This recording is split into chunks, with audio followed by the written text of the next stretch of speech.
What's going on, everybody? This is Afro Think Tank. Today we're going to explore the Latino community, and we're going to see what are you Latino parents doing to your children?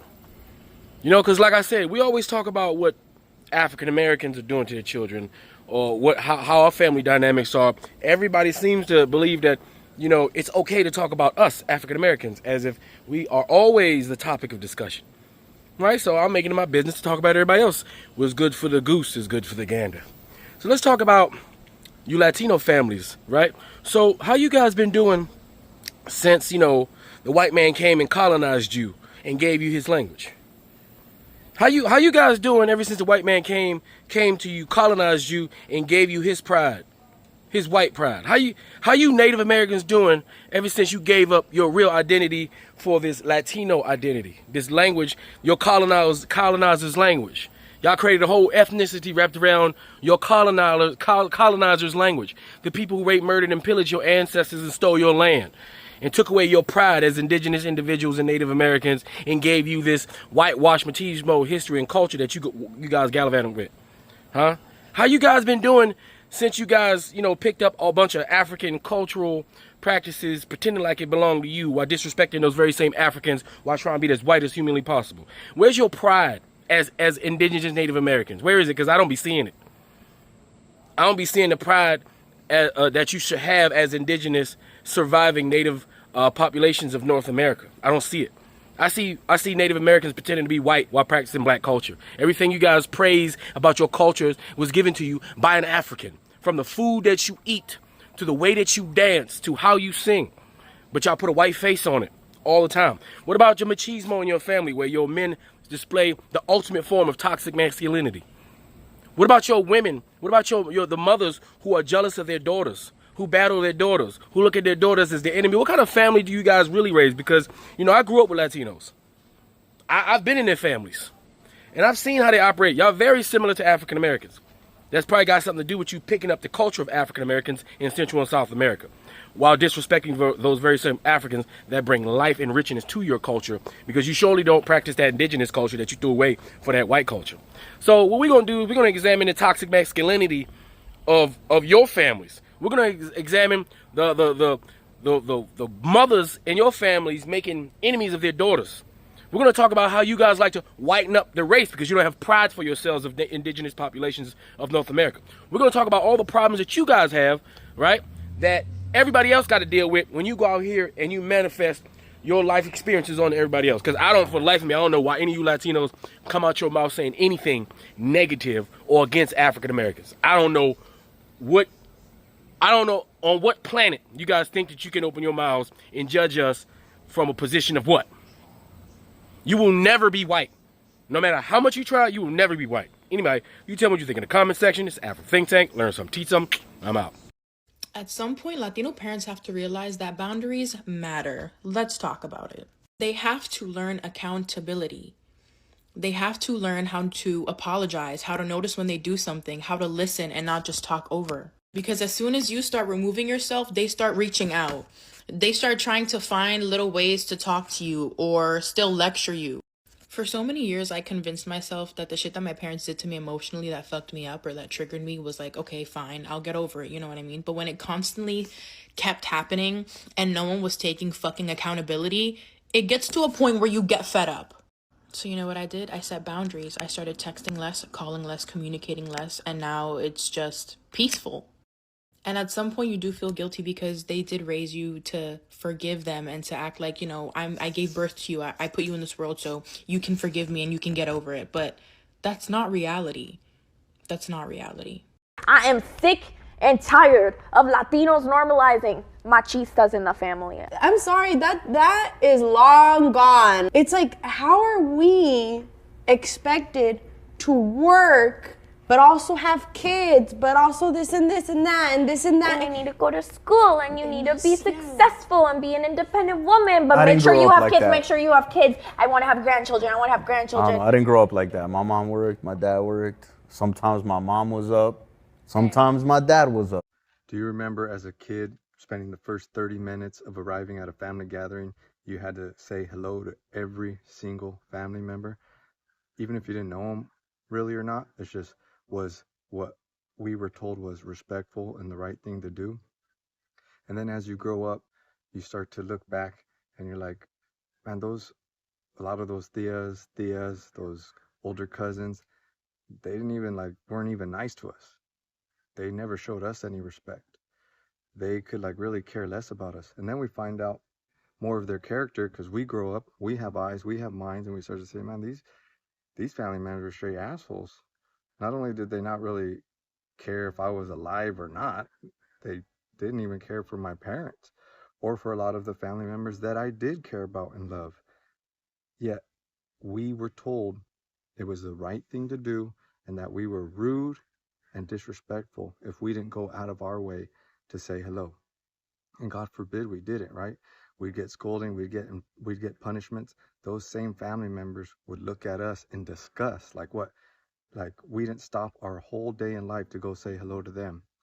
Like they were above saying hello to us.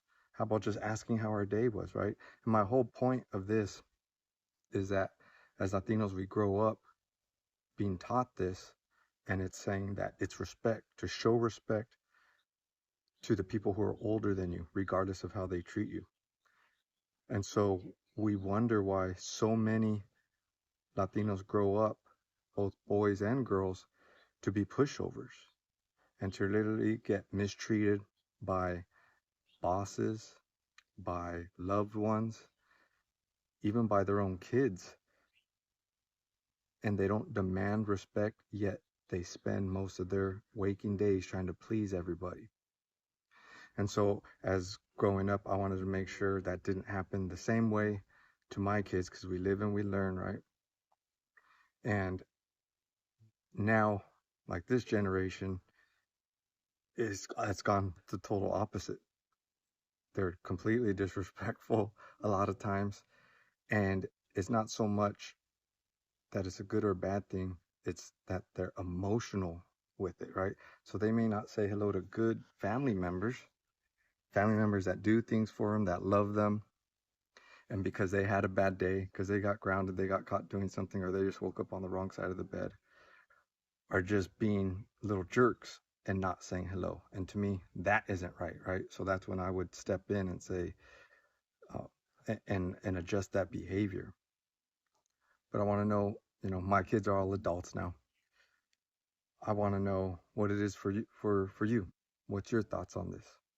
As a Latina living a non-traditional life, I'm not attracted to Latino men. And before I continue, this might not apply to everyone, and if you're offended by my personal preferences, that's a you problem. Anyways, this also has nothing to do with skin color. I already know people are going to start jumping to conclusions. I'm not attracted to the men within our culture because of machismo. To me, attraction goes beyond looks, and character plays a big part. This is based on my experiences growing up and dating within our culture. The men I grew up around and dated are where I've experienced machismo the most, and to me, machismo is very unattractive. And I'm not saying this is every Latino man, but my experiences have burned that bridge for me, so if I were to choose to date again, I would probably date outside of our culture. Anyways, who else can relate? Why are Latino parents so toxic? If you're gonna call me with toxicity, I'm not gonna answer your call. Honestly, too grown to be dealing with that type of bullshit. Therefore, I go back to the question in why Hispanic parents are so toxic, and can you relate? Also, am I doing wrong in protecting my peace? So I want to preface this with saying I didn't have the worst childhood ever, but who else can relate to growing up with an old, toxic Latino family? Because, oh my God, I just moved back in with my parents. I spent the last 4 years in the Army. And I swear to God, I'm this close. More like that. I'm this fucking close to losing my shit with my dad.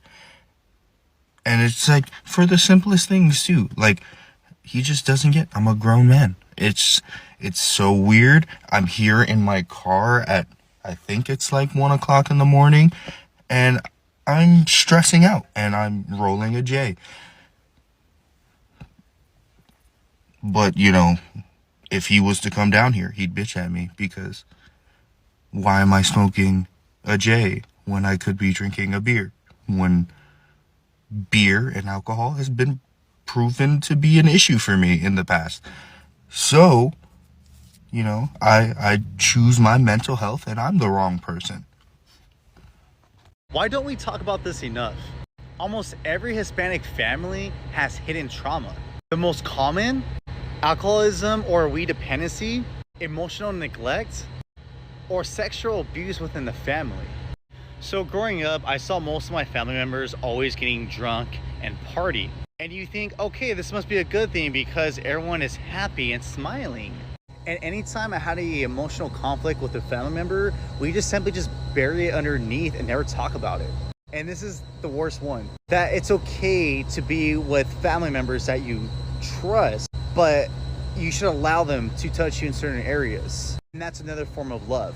So I get that it's manly to not feel your emotions, to not talk about it, but to be realistic with you, when you're sober and you're dealing with some type of deep, intense emotional pain, a man deals with them head on. We don't numb it, we actually feel those emotions. So when you drink or smoke weed, you're numbing the pain, which delays your healing. And the longer you delay, the bigger the demon grows. Now, the sexual abuse, that's a toxic cycle where the person that does the abuse got taken advantage from an early age. So they technically get a subconscious revenge on a younger, vulnerable child. It's so sickening, it's sad.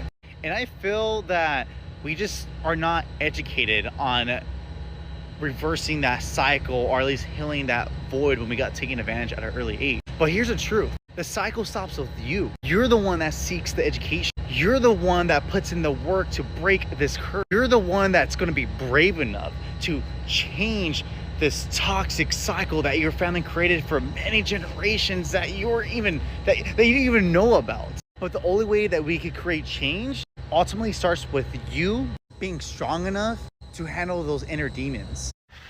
All right, let me start off by saying you're right. I was generalizing. It is not every Latino experience, but it is a documented thing. It is a real thing that is part of colorism. It's called, there's even a term called mejorando la raza, which is basically this idea that you associate to the white culture, or you marry white to mejorar la raza, for those who don't speak Spanish, to make the race better. There's books written about it. There is articles written. The University of Washington has an article on it. Mejorando la raza is a real mindset that has come. Granted, I have heard it from several families, but it's only been immigrants that I've heard it from, and people who are dark-skinned Latinos, darker than me or darker. So I haven't really heard it from light-skinned Latinos, but I think that's because the experience is different. Like, if you've been in the States for a long time, you think differently, you know? But when you first move to America, your main reason to move to America is to search for a better life, and there's this idea that comes with it. Now, that might have not been your experience, but it is a real experience that does happen. And I've talked to people about it, not just my parents, but in LA, in Dallas, in Baltimore, in Seattle, everywhere I lived, I have conversation with people who have experienced the same thing from their parents who moved from a different country, or even themselves, like myself, who moved here from a different country, and growing up, they experienced this. I think you're right. I was generalizing, but I also think that you were generalizing, and that your experience is different. I had a friend once who is white passing. She looks like a white girl. She thought racism wasn't real. And we had this heated argument because I'm like, of course you wouldn't think it's real. You've never experienced it, because why would anyone think that you're Latina? Like, of course. I have experienced racism to the max, like blatant racism. But that's my experience, you know, and that's the experience of people who are darker skinned. You might have not experienced it, and I'm glad you haven't. And God bless you. I'm glad that God was able to keep you away from that. But it is a real experience. It's documented. Look it up. If you want, I can send you some articles. But it's called Mejorando la Raza. Look up the phrase, Mejorando la Raza. All right? But you're right. Generalizing is not good. Tell me you grew up in a toxic Latina household without telling me that you grew up in a toxic Latina household. I'll start. My mom is my biggest op. Yeah, my mom is my biggest op. My mom is my biggest hater.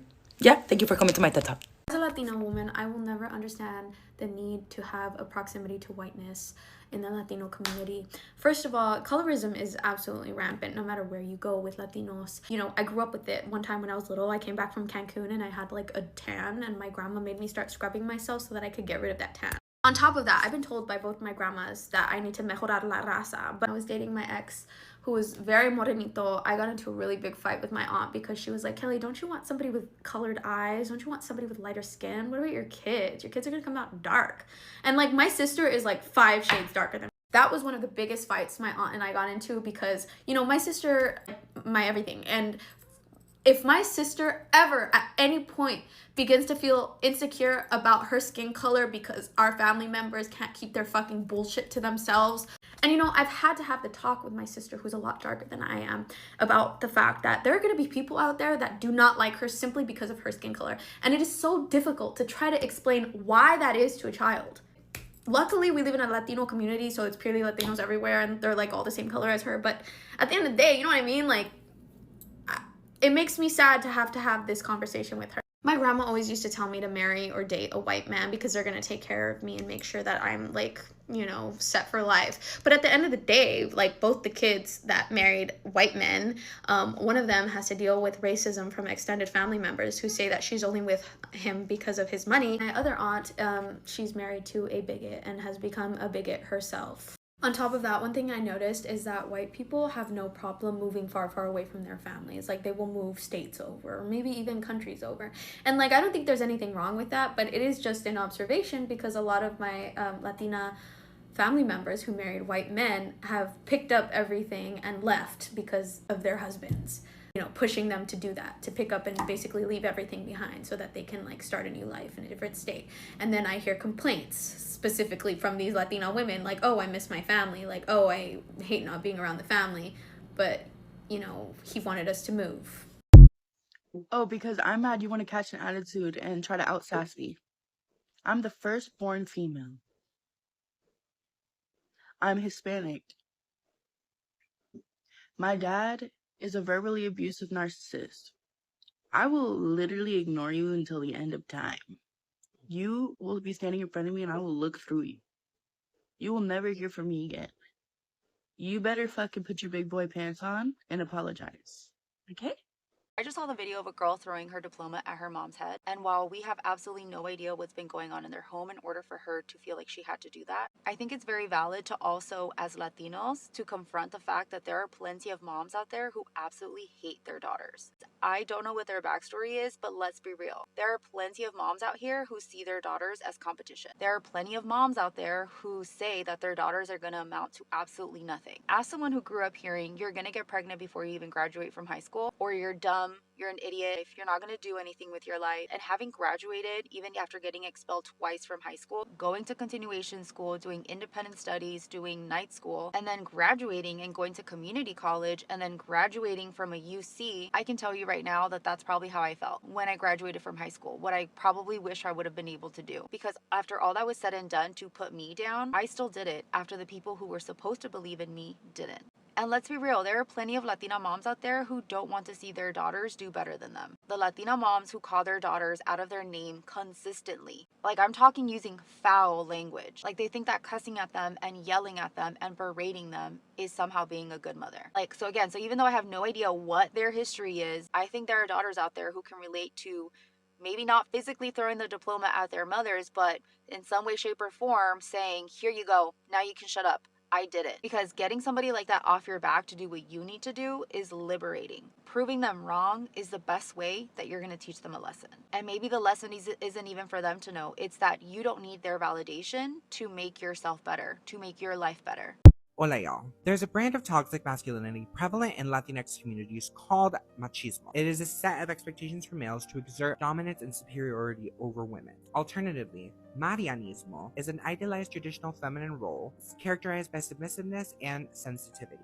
Because the RGV is a blend of American and Latinx, specifically Mexican culture, many of these expectations transfer into our culture. These roles and expectations adapt differently in queer relationships. The RGV is full of rich and beautiful culture, but that same culture comes with deep-rooted gender roles that take time to recognize and work on. When you are queer and young, it can be easy to see these tropes and roles from your family and transfer them to something less heteronormative. But we have the power to see from outside the system and prove relationships are not determined by tradition, duty, and roles, but just people wanting to be themselves and be happy together. To read the full story, go to truchat.com. Hasta luego, Trucha fam. I'll see you next time. If Latino is a race, then why is daughter of brown Latino dad, white Latina mom trauma a thing? Colorism cannot explain that one, okay? You try explaining to my therapist how neither of my parents give a shit about me because they don't have my unique intersections under systems of oppression. Neither of them are invested in my liberation like that. Look, you could use the term Latino, Hispanic, and that's great. Nothing wrong with that. I use the term Indigenous, Native. I'm Mayan. I'm from Guatemala. And I know you have that racist uncle or family member that's always saying stuff that gets on your nerves of how ignorant it is. Tag them in this video. This is for them. Here are 3 things you can do to stop patronizing, being racist or discriminatory towards Indigenous people. Stop sounding stupid and ignorant. Sound smart. Number 1, you don't get to call our languages, any Indigenous language, a dialect. If an Indigenous person does it, let it be, because we can do it. Take it, it's slightly similar to the N-word. A black person can say it, you can't. Same. An Indigenous person can call their language a dialect, but you can't. You say language. Number 2, instead of saying stupidities like you need to marry a white person so you could mejorar la raza, improve the race. You improve our race when you speak intelligently, when you stop being racist, when you stop being ignorant. That's when you improve the race, when you decolonize your mind and your language. Not when you marry a white person to get slightly lighter kids. That's stupidity and self-rejection, and it comes from your low self-esteem. It's not real. Number 3, stop saying indio or te bajaron de las sierras a tamborazos or indio patas rajadas as an insult. And remember, your grandma was probably the same. You're talking about your grandma here. Pareces uno de esos latinos hispanos que se odian a sí mismo y que a huevos quieren ser blancos, aunque el nopal se les note en la cara. Pareces un hispano ignorante que solo mira Univisión y se lo cree todo. Ignorante. And we're done. Don't forget to check out my Etsy store where I sell chic esquina earrings in Maya Quiche. Link in bio. My dad was a cheating, lying, lustful man. So much parking lot, and somebody just came and parked in front of me. So much parking lot. Empty lot at that. 8 a.m. My girl. I was thinking about when my parents separated, and then my dad took me to Yoshinoya and I got a strawberry cheesecake, and he told me, I have to leave because your mom doesn't love me anymore. And he was crying, and I thought, it's for the best. It's for the best that you guys separate because you're always fighting. And I didn't feel sad. Now that I'm older, I still don't feel sad. I feel angry. I feel angry because I'm like, my mom did everything to try to keep our family intact. Like, you really, as a woman, and I hate when people say that, you try so hard to keep your family together. Like, I know I try my best to keep my family together. I stay quiet a lot of the times. I'm like, relax, keep your composure, like, don't slap this guy across the face because he's an idiot. But my mom, like, we had everything. We had cars, we had houses, we had everything. We could have been happy, but my dad was a cheating, lying, lustful man. He just couldn't control himself, and I don't understand that. Like, why would you rather have that lifestyle instead of having your wife and your kids and being, like, happy? Like, why do you want to be a hoe?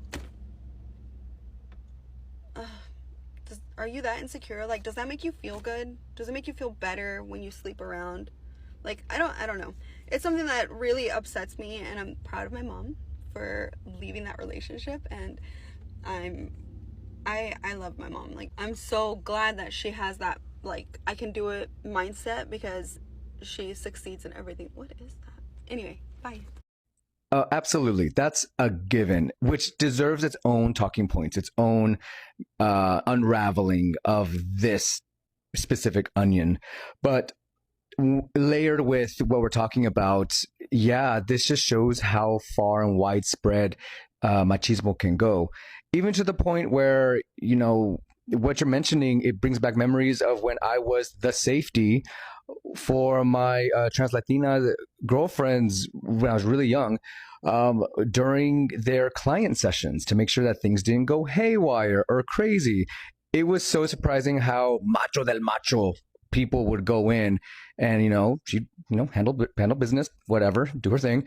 But it just really shows how intertwined this whole topic can be. But, you know, it also shows how we are all affected by it, and in any kind of way should be able to course correct it. I really do hate that I don't remember anything about my childhood, but I do remember the trauma. I do remember the body shaming. I remember the insults. I remember the screaming, the punishments. I remember that. I hate that. Because now that I'm a mom, my daughter asks me, like, how was my childhood? And my fucking brain just goes blank. And I'm just there like, it was good. It was good. When in reality, I don't remember. I don't remember, and it sucks. A common occurrence that I notice when it comes to the topic of machismo is that whenever a Latino man sees a more successful Latina doing better than them financially, socially, educationally, they're going to go out of their way to humble them. And in the end, it's just going to backfire on them. Like growing up, I was raised by a single mother. I was low income. I'm first generation college student. Mind you, ever since I was young, despite not having a lot of money financially, I was very abundant in the way I was able to advocate for myself and gain new opportunities that many people in my community just simply didn't have. Like ever since I was in high school, I've been able to fly out to conferences for free. I've been in a lot of, national organizations. I was the first student representative to be on one of the commissions in my city. And while I did get a lot of support from the Latino community, because machismo is such a big factor in our communities that is still so hard to deconstruct in our own families and the people around us, that growing up to even this day, there have been many occurrences in my community or through other, Latino men that I have encountered that instead of giving me a simple congratulations or, oh, like, good job, keep up the good work, they would always be like, oh, that's all you're doing? Or they would try to be like, oh, yeah, but like, think about college, that must be so expensive.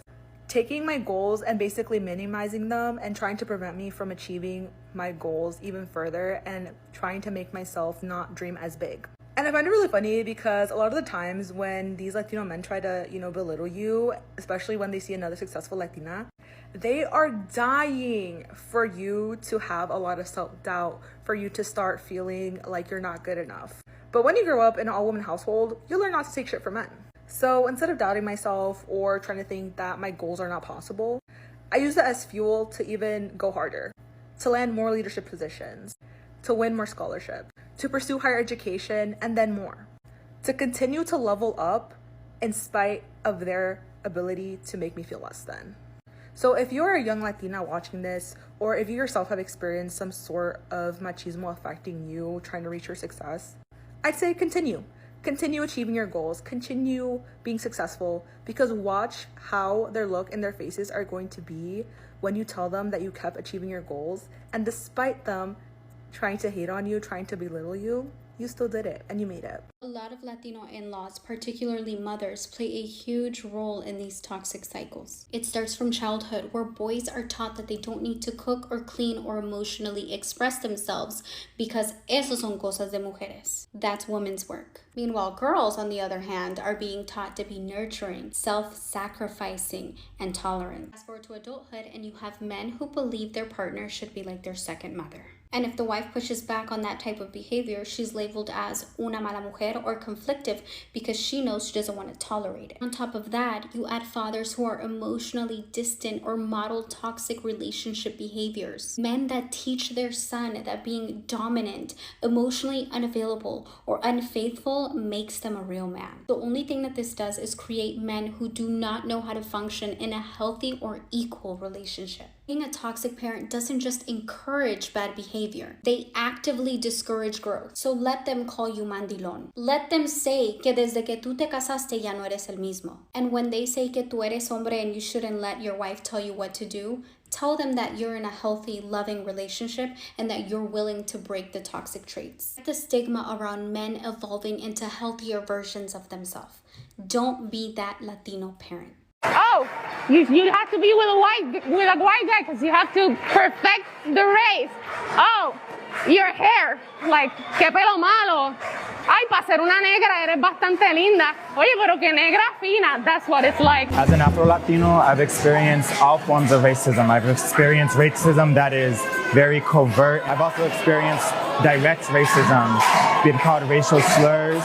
I've been told, why do I live in a certain neighborhood? There's also a problem about colorism. It's people of the same race with different skin colors and they don't recognize their own privilege. A lot of white Latinos, they say, oh, how can I be racist? I have black in me. Oh, my great granddaddy is black. But yes, you can be racist. Just because you use that excuse does not cover up the fact you are a white person and you have privilege over black Latinos. I definitely have felt the privilege of being white passing. My mom feels the same way. I know when we have like the conversations and I ask her like how are you feeling now with everything that happened, she tells me that she's a lot happier. And like for me, like obviously like the separation did impact me. But when I think about it in terms with her, like I'm happy for her. Like she shared how she was gonna turn to like relationship advice that I learned from my mom. Like she shared that she was just losing her mind when like being around them. Like she could just not tolerate them no more, like even see them. And obviously like there was like a lot going on. And she was like, ¿pa qué chingado se va a amargar uno? Si la vida nomás tienes una. And now she's like, mejor sola que mal acompañada. And it's so true. What her and my dad had was not even a relationship. There's no reason for her or someone in a relationship to be feeling the way that she felt. You know, like you should feel valued in your relationship. Like she really felt like she was in prison. And in a sense, she really was. And now she's like all out and about, like at the swap meets, like every weekend. And she's happy. So shout out to our mamas. Latina moms help perpetuate this toxic behavior. Absolutely. And it is because machismo and marianismo go hand in hand. Marianismo is the idea that women must fulfill a certain gender role, much like Mary, the Virgin Mary. So how an ideal man is a provider who is served and leads the household, a perfect woman is the perfect submissive. Perfect woman values self-sacrifice. They're strong. They bring harmony to their family. This is why our moms want us to be like this. It is very much rooted in misogyny and Roman Catholicism. Women are literally seen as having a different moral standard, which is why they forgive men for doing unforgivable things. They would never forgive another woman for that. Some of them still believe that. This is the exact reason why your brother got treated different than you did. Latinos of today are saying no. Latina governments in Latin America didn't just incentivize families to lighten their race by, marrying whiter. They wanted to make sure of it. How, you ask? Just to name a few examples. We got Mexico, Guatemala, Honduras, Nicaragua, Panama, Cuba had immigration bans on Black and Chinese immigrants. Some countries in South America, Chile, for example, had homesteads for white immigrants. Come here, white immigrants. You can have land and a home. So the European immigrants were like, let's go, we out. Cuba did the same with Spaniards. Y'all know they're white, right? Okay. And Argentina, we all know, was like, yo, white people, let's go! Millions of white European immigrants all over Latin America because they were incentivized to go there. Why? So they can better the race. Mejora la raza. This is probably going to piss some people off, but this has to be said.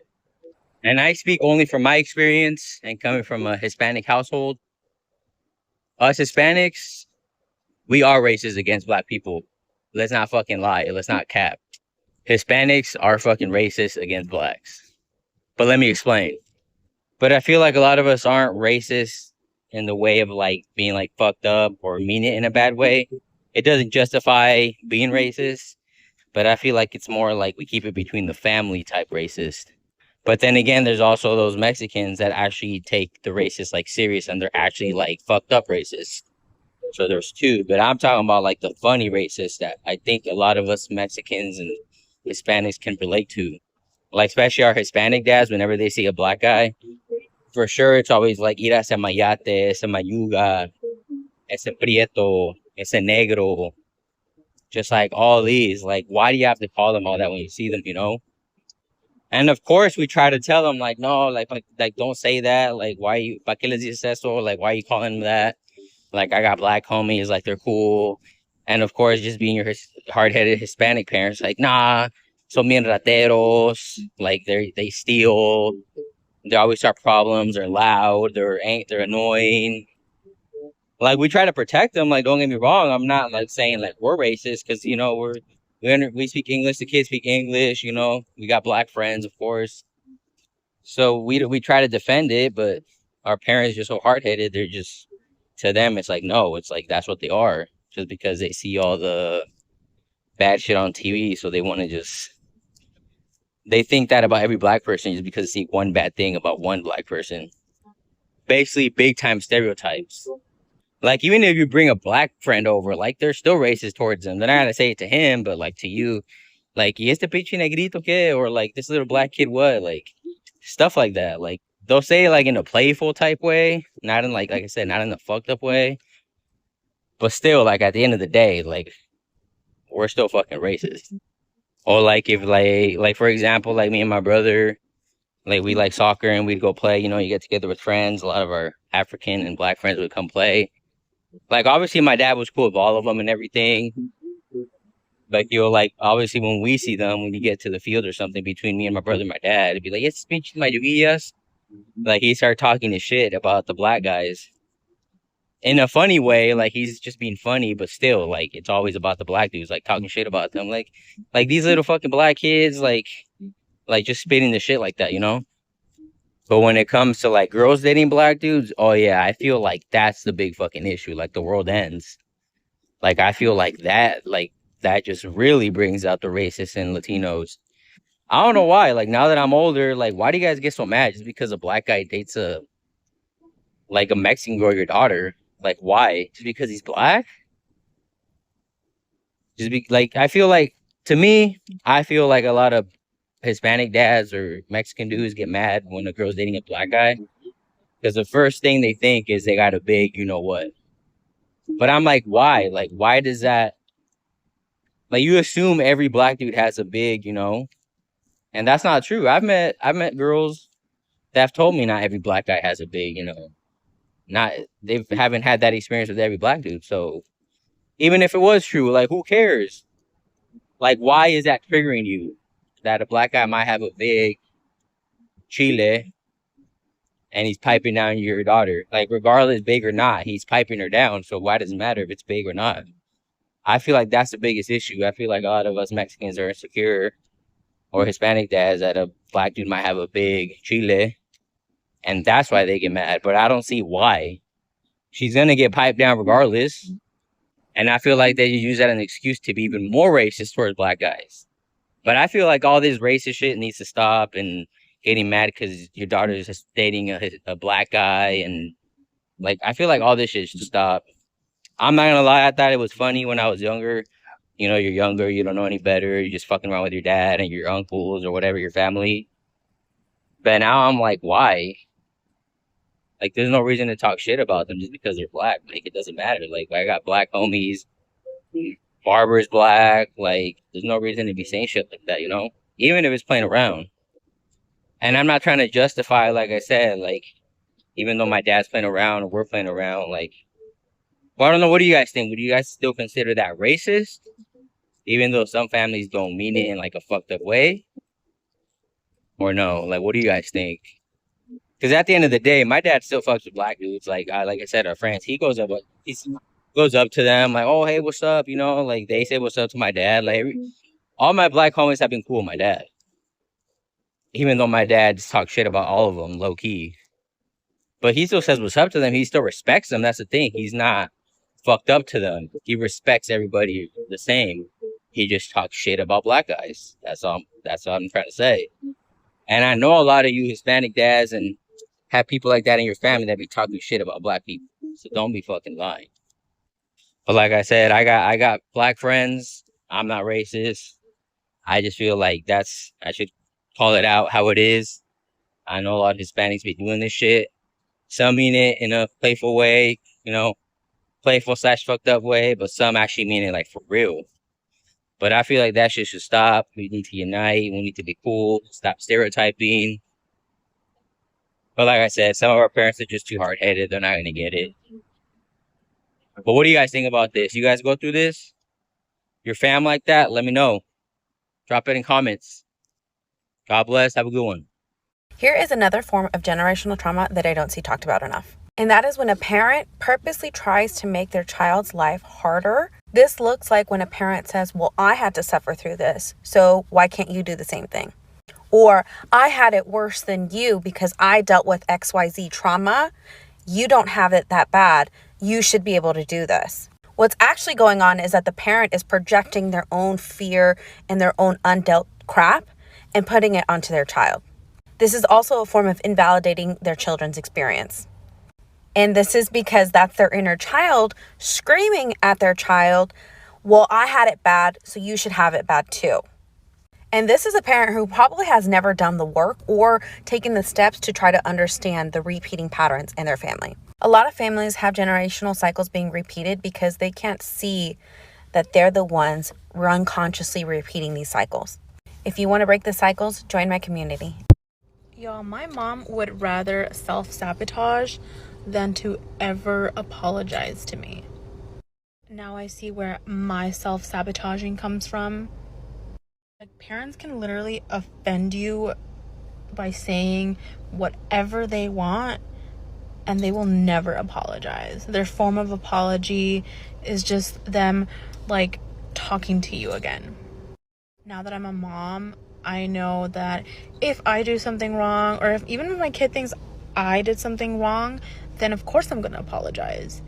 And, therefore he's going to learn how to apologize, because even now as an adult, it's hard for me to, but I still try. Anyways, I'm tired of us having to change, and parents, they just stay the same. If you thought having a toxic Latina girlfriend was bad, imagine a toxic Latina Hispanic mother. Like, my mom is literally so fucking toxic. She will call me mama bicho, mama huevo, fucking hijo de perra, todo eso, all of that shit, and cook me the fucking best meal of my fucking life. An hour later, we'll literally have the worst fucking argument of all time. And I'm telling you, give her 1 hour to cool fucking down.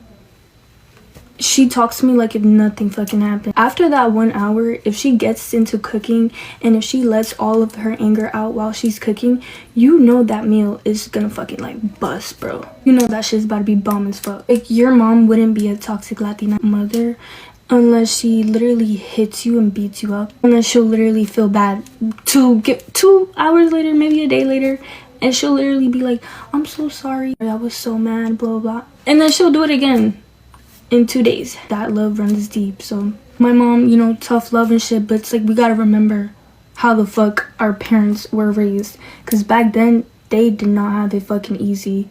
They did not have it easy. My mom literally told me stories that, like, when she was in Puerto Rico, my grandpa used to get a fucking branch from a tree that had fucking sticks poking out. She would literally get beat with it for doing the smallest shit ever.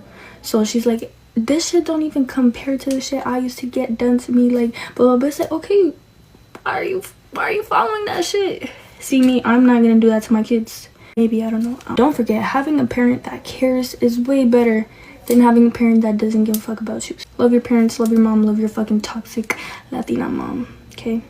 She means well. Some Hispanic parents are so entitled with their adult children, it's actually insane.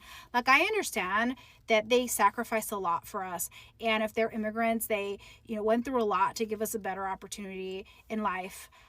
And if my parents ever need help or support, of course I'm going to be there to help them if it's within my capacity to do so. But to fully expect your adult child that has their own life and their own responsibilities to fully drop everything to be at your becking call, to completely function for you because you refuse to be self-sufficient, is not okay.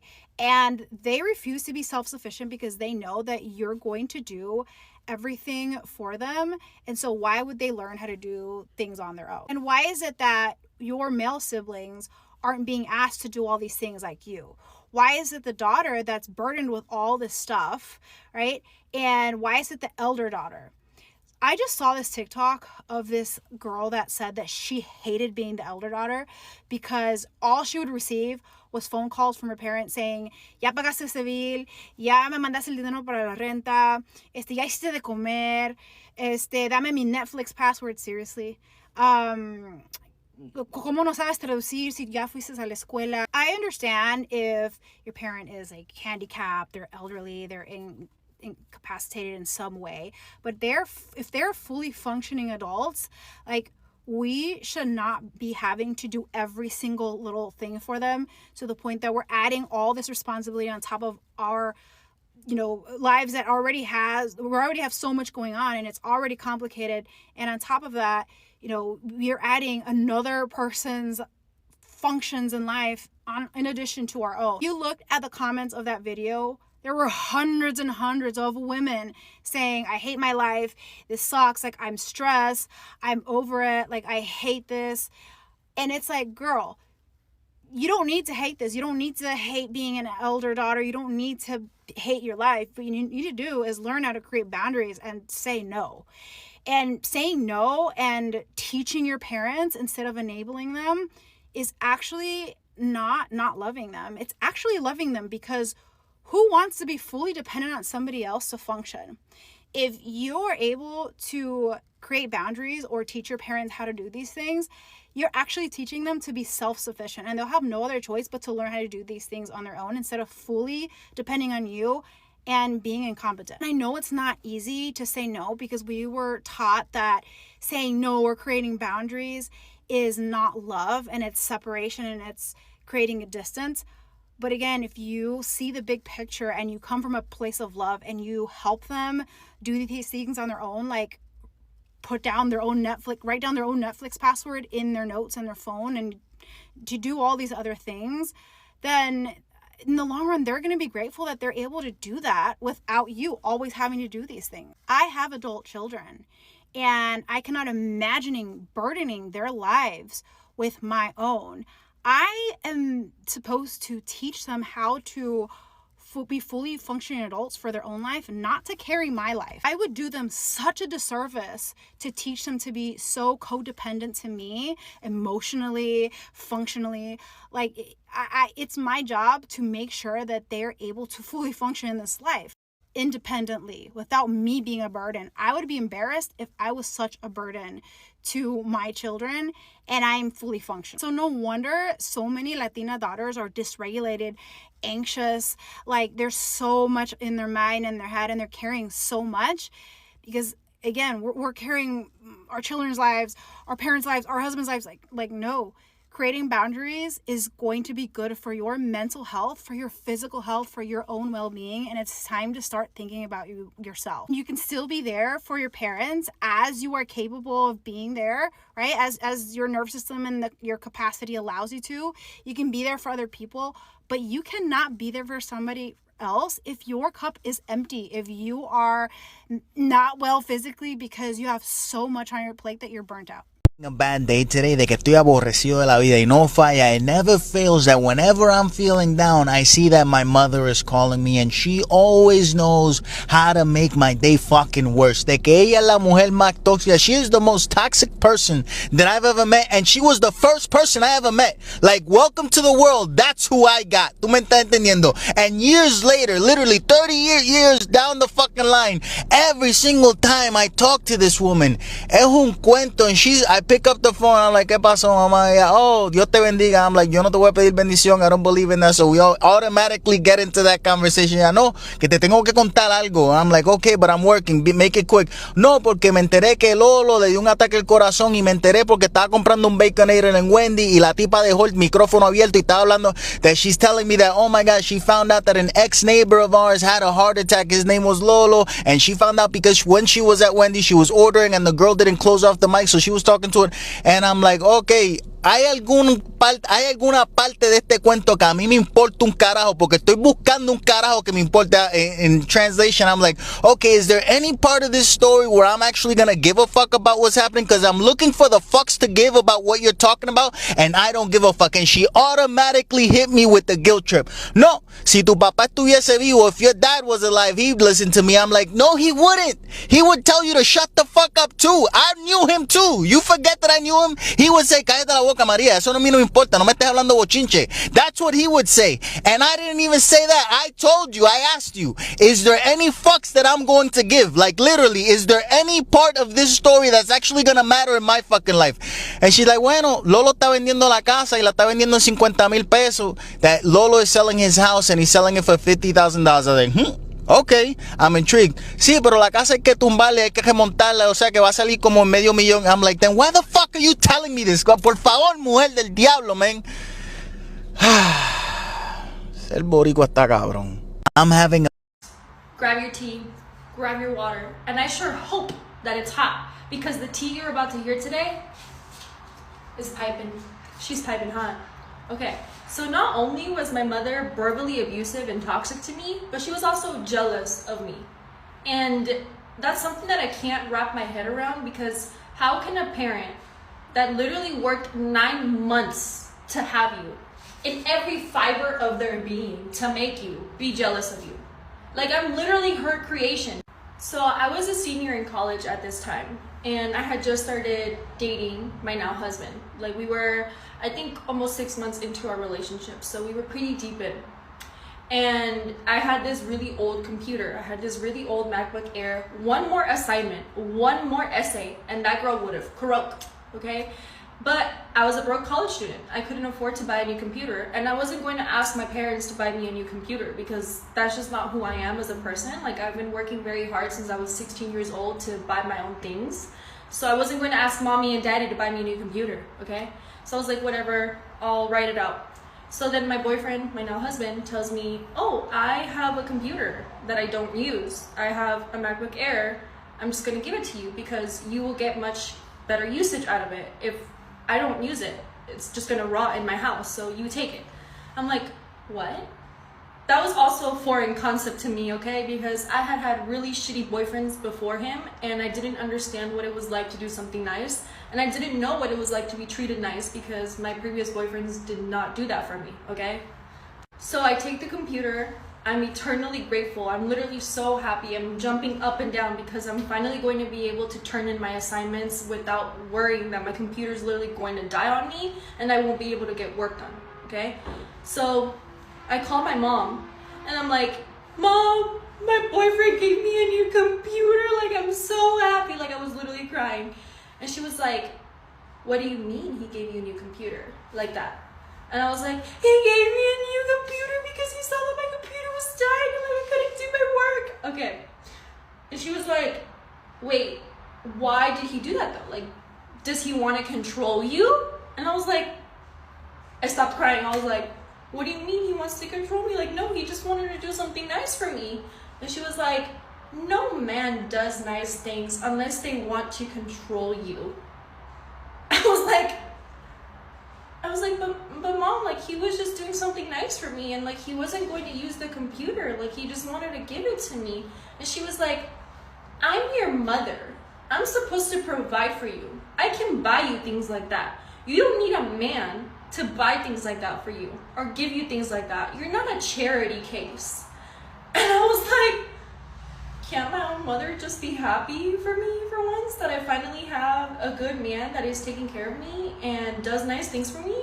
That's all I wanted. That's all I wanted. And this is only one of the many, many reasons why she was jealous of me. I can definitely dive more into it. There's one thing that my therapist told me one time about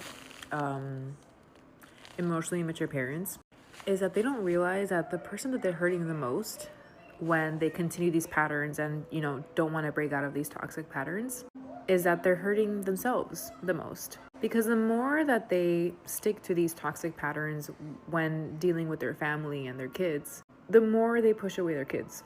And parents have this idea that like we owe them this relationship, which as Latino parents and Latino families, like we have this like toxic attachment styles, but they don't realize that like you're only hindering the relationship you have with your kids because they're not going to confide in you. They're not going to openly be themselves around you. And one of the most important things about family, in my opinion, is that you should be allowed to be yourself. And in my mind, family is supposed to be the one place in the world that you don't feel judged. Look at this! Look at this! Is this white? We're talking about... Is this white? We're talking about skin color. I don't care. Is this white? We're talking about skin color. I don't care. Tell me your question. Is it white? It is white. No, it's not. This is not white. That white. That's an object. We're talking about skin color. This is the same color. You're white. This is the option. So what's pink color? You think what color are you? I'm peach. Bro. Stupid. Don't call me.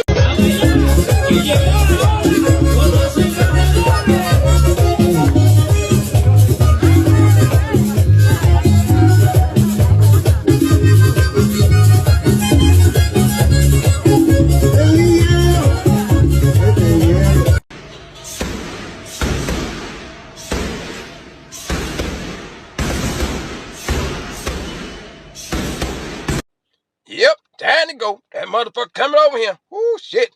Hey, Carlo, bitch, look behind you. Ooh, shit, motherfucker. Free Sudan! Boycott diamonds and gold! Free Sudan! Boycott diamonds and gold! We most definitely cannot forget about the people of Sudan! Thanks for watching Afro Think Tank.